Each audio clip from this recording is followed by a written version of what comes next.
This is a long journey, a very long journey, both for Mr. Farotimi and for Chief Afe Babalola, and a very long journey for Nigeria as a country, because the issue has divided Nigerians into two.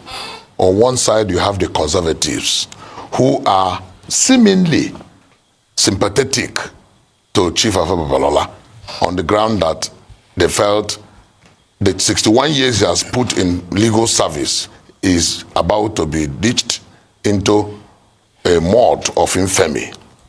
On the other side, you have the radicals, who are not sympathetic to anybody other than the fact that they want a better Nigeria. And they feel that any time is good enough for such better Nigeria to be bettered. And that if this will bring the sanity, much needed sanity in our system, especially at the judicial level, that so be it. And with this division now, you can very easily see it in pronouncements of people, in their write-ups, in their analysis, and in everything surrounding this imbroglio.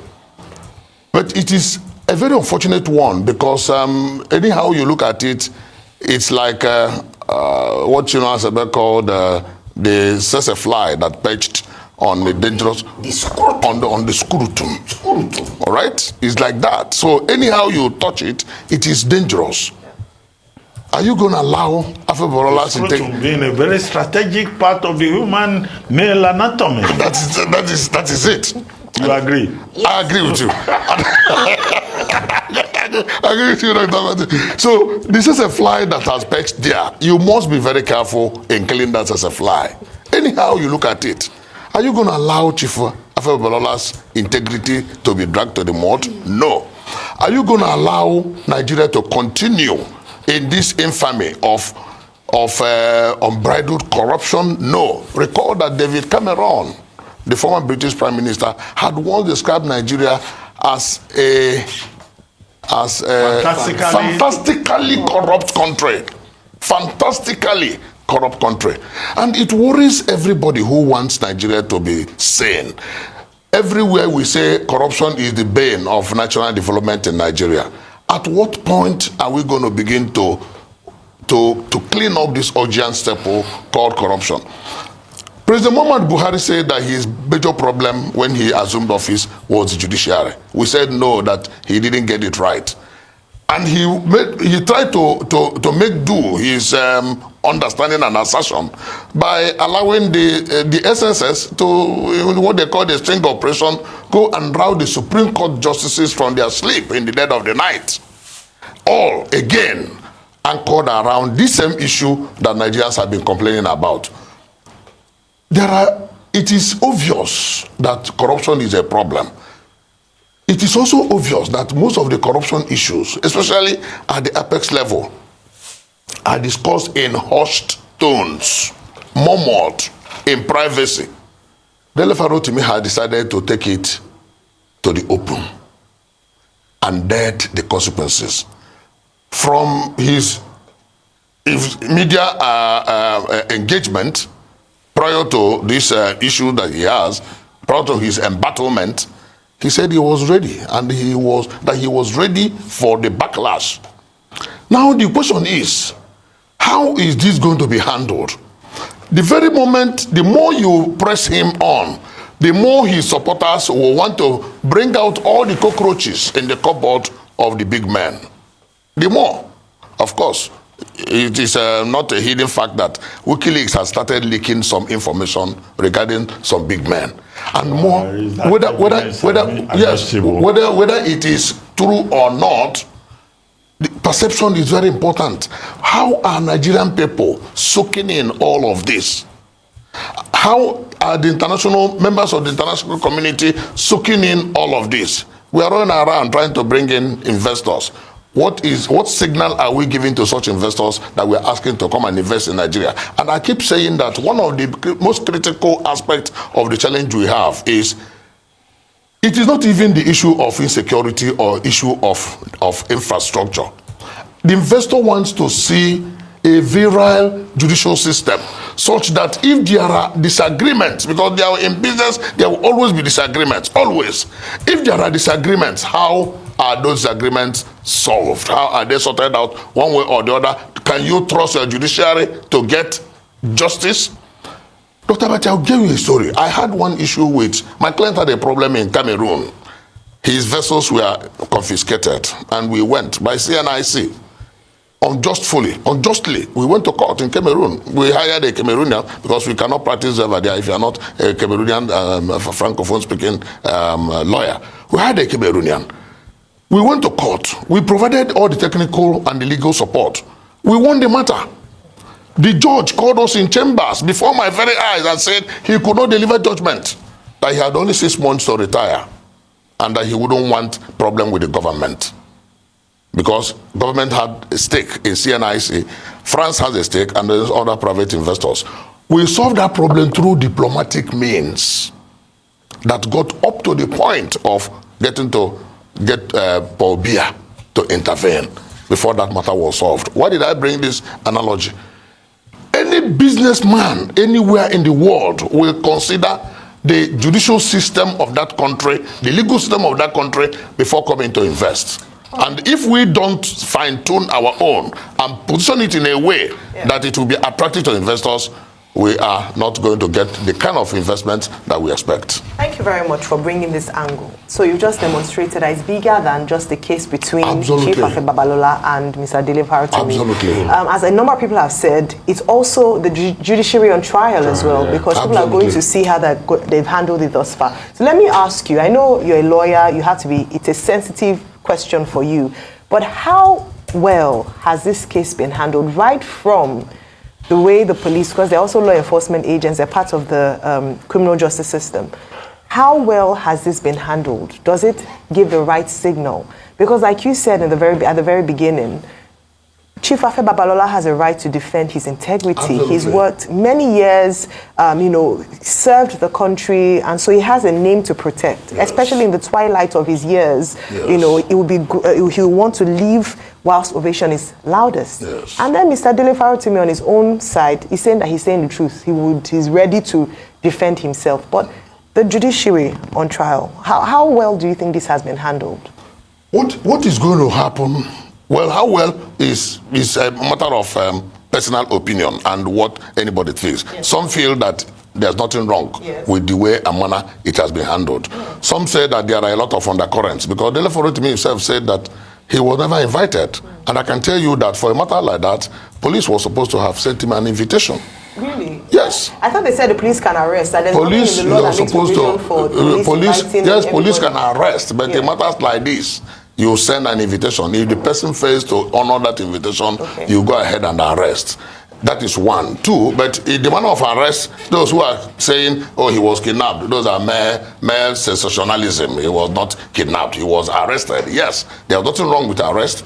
All those issues of jurisdiction and all that, we have discussed a lot about it. Let us not waste our time, precious time, talking about that, because the court will determine whether they have jurisdiction or not, and whether it is a criminal defamation or civil defamation and all that.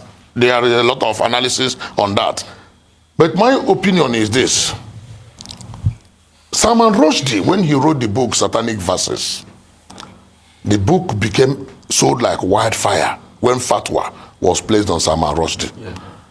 If Chief Afe Babalola had tarried a while and maybe allowed the sleeping dog lie, this thing wouldn't have gotten to where it is today. The challenge now is, why would he allow the sleeping dog lie when the dog was biting his soul? That is the challenge. When the dog was biting his shoe and he felt he must rescue his shoes, he must rescue his integrity, he must rescue. But if he had even gone to the extent of filing civil defamation, police would not have been involved. Nigerians would not have heard about this. But the way it is now, there is the NSAS protests, the anger is still in the people.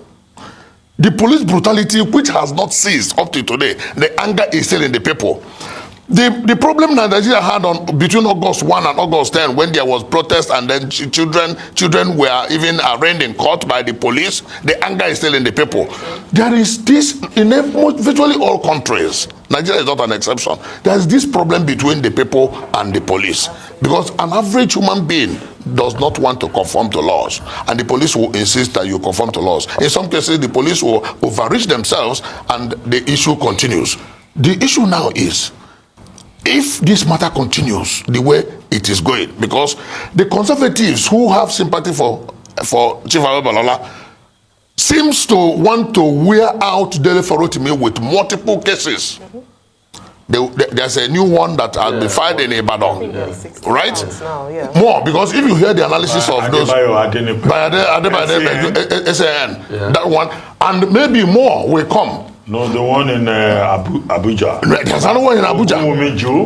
By SAN Ogumiujo. And even more will come, because they said the book had...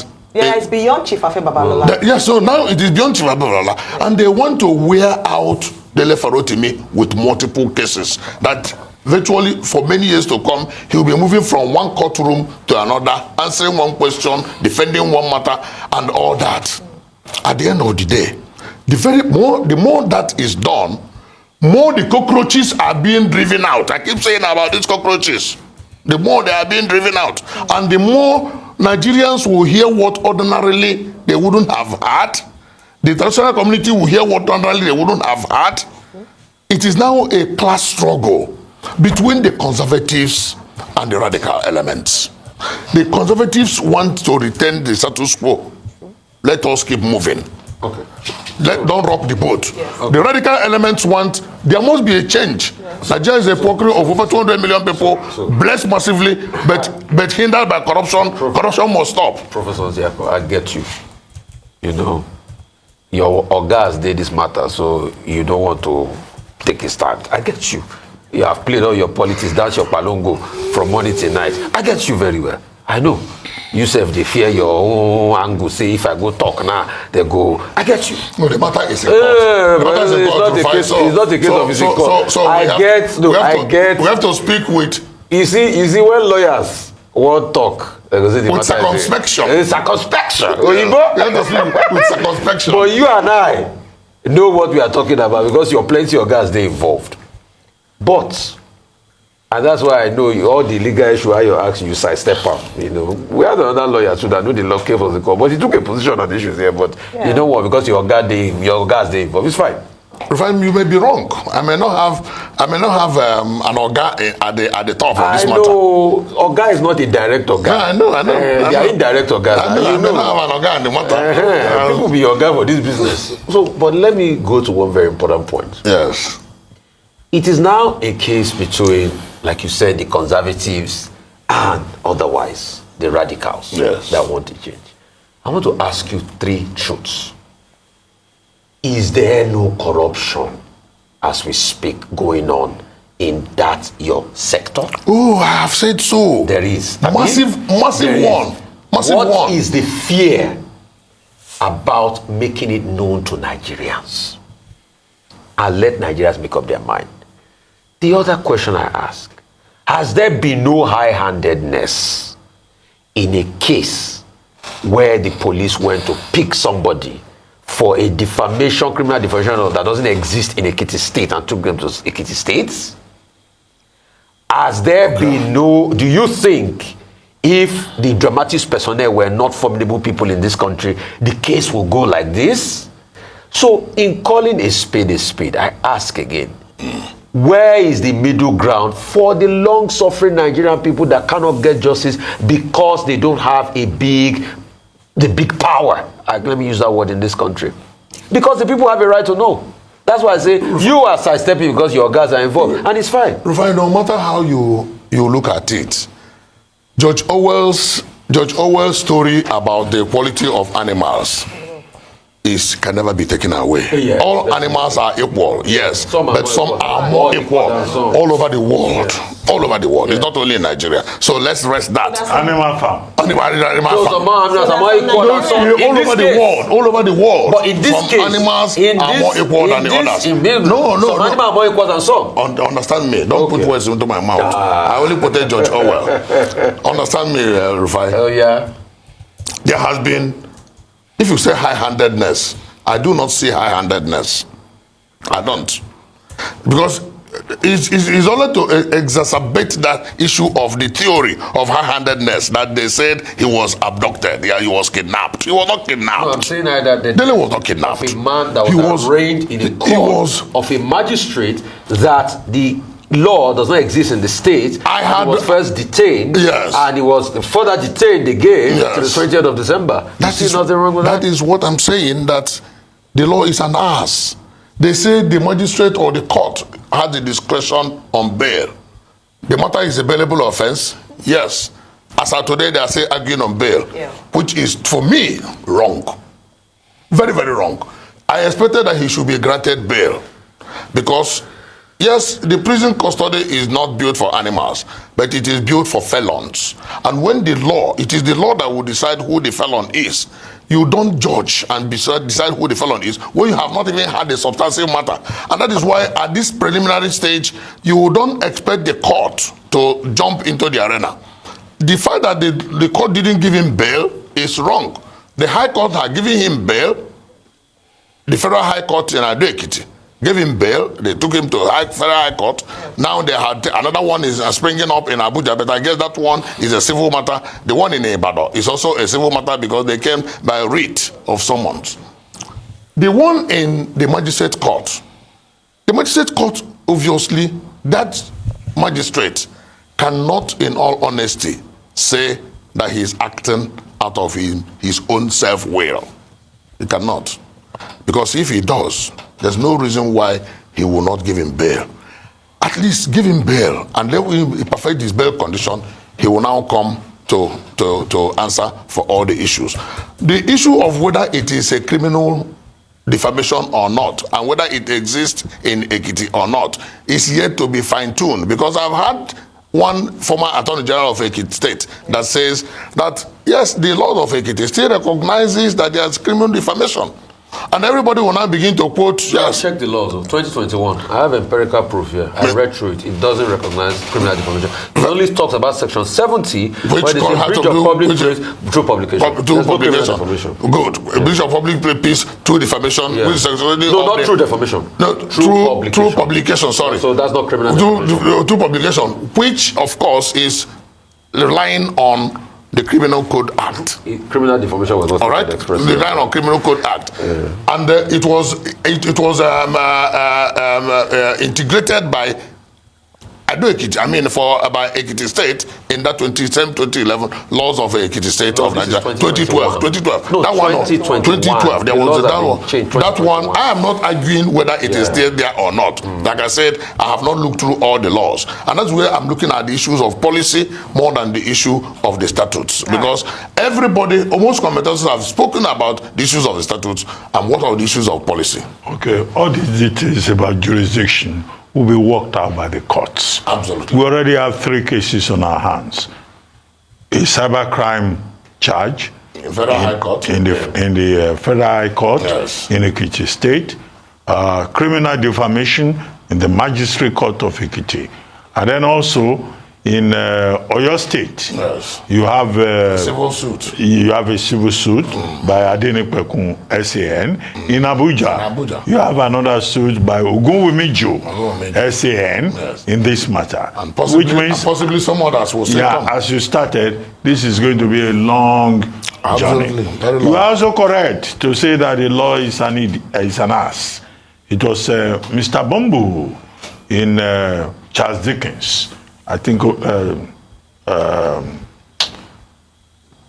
Twist, that said that the law is even an idiot.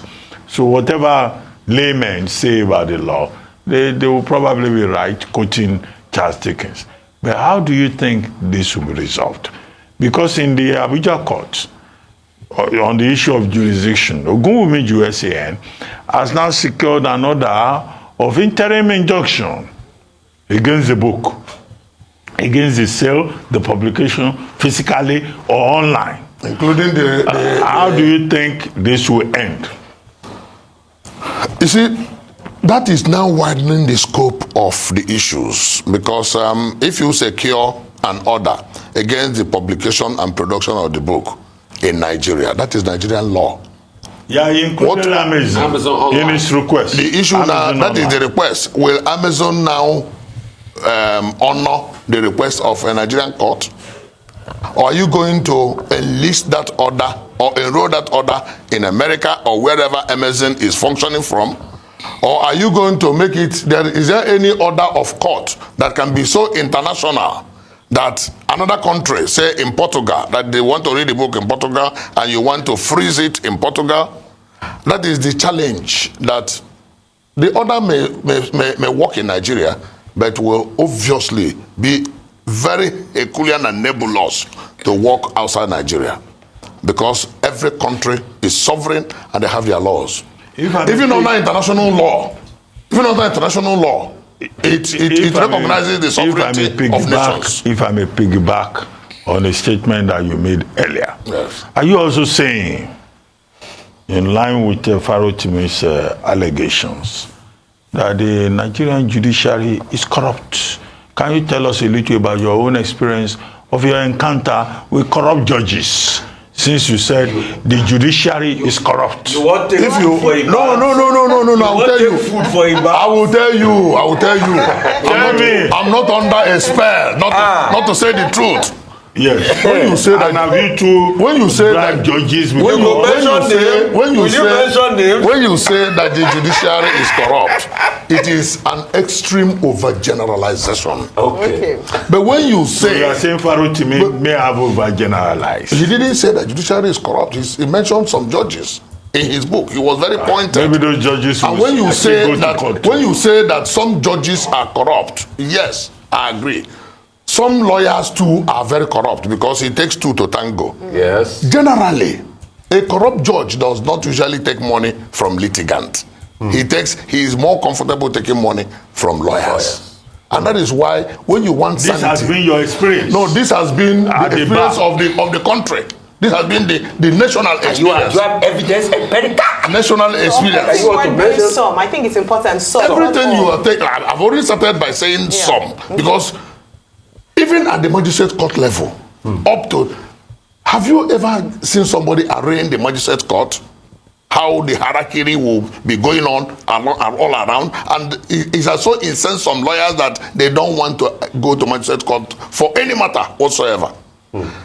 Some judges will, because there is this hierarchy, some judges will dispense justice or judgment, not justice, dispense judgment that you will wonder whether they ever slept before they did this, and they will simply tell you, you can go upstairs. What does that mean? If you don't like my judgment, go on appeal. That thing is a very strong fertile ground for corruption. And that is why the National Judicial Council must always be on its toes. Always. And I can tell you, with due respect to NJC, that yes, the burden of their responsibilities is so high, but they need to do a lot more. To clean up the judges that collected money from and then the NBA, the ones that collected the Nigerian money Bar from you. Association, I'm coming, I'll tell you now. The Nigerian Bar Association has a lot of work to do. I've already said that at some time, I think it was in this on this table, that one of the reasons why there is pressure on some lawyers is this rank called SAN. That's a conversation. This rank called SAN, it leads to massive pressure on some lawyers. Some litigants, It's a privilege. But it goes with fiduciary privilege as well. It goes with fiduciary opportunities as well. I am not saying it must be washed, but we must be more circumspect the way and manner it is given and it is done. Valid point. Because some lawyers would want, even when litigants have said, I'm tired, I don't want to go further, some lawyers will say, let's move on. How on earth will a Supreme Court give a judgment? Some very senior lawyers will come back to the Supreme Court and say, vary your judgment. And meanwhile, they have not brought any reason. But some names were mentioned. They have not brought any reason. That's why I'm saying that the more we drag this, the more we'll drag ourselves on the mud. The more we drag ourselves on the mud. You ask me, how would this be solved? It's a very dicey one. Very dicey. Are you going to tell those who felt injured, whose integrity was castigated, not to go on? Or are you going to look in the overriding public interest? And that is what possibly, let me digress a bit, possibly that is what may have made Mr. Peter Obi, to want to bring such rapprochement more into the matter. Talk to this fellow, talk to this fellow. Let's see how we are going to douse the tension, because they says a fly has perched on the scrotum. Why do you like this scrotum analogy? Because at the end of the day, you were taking your hand down. This is television. Please. At the end of the day, it is still the Nigerian nation that will bear the brunt of all of this. Absolutely. Whether it will be for the positive, the radicals said yes, or whether it will be for the negatives, the conservatives said yes. There must be a middle ground. Please. And what is that middle ground? The name of those judges you want to don't forget. I will tell you. Tell us now. No, I want to tell you. It's coming in my own book. Your own book. It's coming. No, Put it on our rise, those source. No, it's coming in my own book. When you write that book, that there are consequences. As the Farotimi experience, we teach other lawyers. I'm not ready.